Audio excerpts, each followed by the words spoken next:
Okay, so all right. We will decide it on 24th April कि बारात कहाँ लेके जानी है. ठीक है, जिधर भी जाएंगे सानू केड़ा किसी ने ना कर देनी है. हाँ, ब्रिटिश कौंसल ले जाएंगे, उत्थे माइयां लभदी हैं, बाद में कोई एग्जामिनर लेके आ जाएंगे. अच्छी बात है ये. This is what we call confidence ना, कि 24th अप्रैल को बारात जानी, कहाँ जानी ये नहीं पता, हम जहाँ भी ले जाएंगे सानू कोई ना नहीं करता. Okay, good. Okay, now let's take a start. IELTS speaking part 1. In IELTS speaking part 1, examiner will ask you 5 to 10 questions, and these questions are going to be on familiar topics. Those familiar topics are you, your hometown, your lifestyle, your likes, your dislikes, shopping, and whatever. Just be prepared that there's going to be a friendly conversation with examiner where you are going to answer some interesting questions. I'm using the word interesting questions, right? So, how to answer? Very, very simple. First of all, the questions are going to be in one sentence. In speaking part 1, they always ask you one sentence question, like, what's your favorite color? How often do you go for shopping? What do you do on the weekend? Simple, one sentence question. Okay?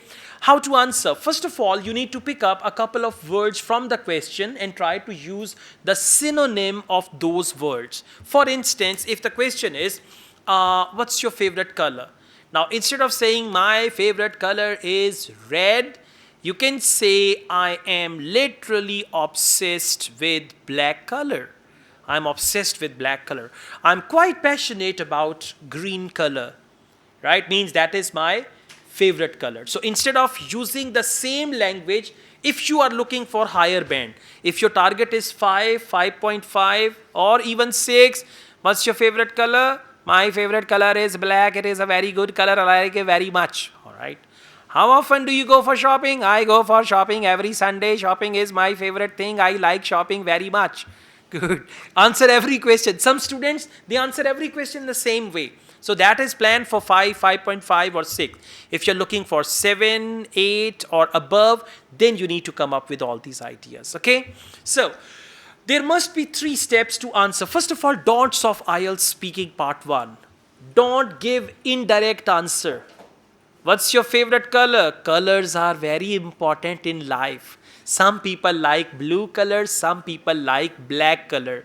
She likes brown color, that is why I also like brown color. It is my favorite color. Okay? Not like this. Direct answer, to the point answer. First sentence should answer the question directly to the point.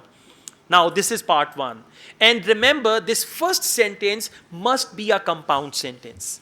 What's a compound sentence? You join 2 sentences together with connecting words, it becomes a compound sentence, okay? So this is how you got to go on. After this first sentence, the second part is elaborate your answer or give reasons for your answer. For example, what's your favorite shopping mall?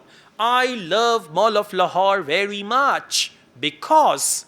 Now give reasons, and over here you can make 3 to 4 compound sentences for giving reasons. And finally, one last sentence to conclude your answer. To answer your question, I like Mall of Lahore very much. To answer your query, my favorite shopping mall is Mall of Lahore. Something like that. Okay, one sentence conclusion. Now, things that you should avoid. Number 1, indirect answer. Number 2, irrelevant answer. Number 3, long answer. In part 1, you will be interrupted by the examiner time and again if you are giving long answer. And how to get to know that my answer is enough? Examiner will try to ask you the next question as you are answering. Or examiner will just say like this. So after 1 to 2 answers, you will be clear that how long should my answer be. Sometimes examiners are in a hurry, so they will just stop you. Okay, thank you. Okay, thank you, next question. Okay, thank you, next question. There are a couple of reasons. Either your answer is short, or your answer is irrelevant, or your answer is out of the question. I mean, you're not covering the question, then they will interrupt you. By the time you give indirect, irrelevant answer, which is not according to the question, they will interrupt you and ask you the next question. But otherwise, if they're interrupting you, that's normal, and there is no negative thing about this thing, right? Okay, now, So for part 1, you need to focus this 3-step formula, and there are questions. Now what I'm going to do, I'm going to ask you to divide yourselves into a group of 2. Just 2. Right? Just divide yourselves into a group of 2.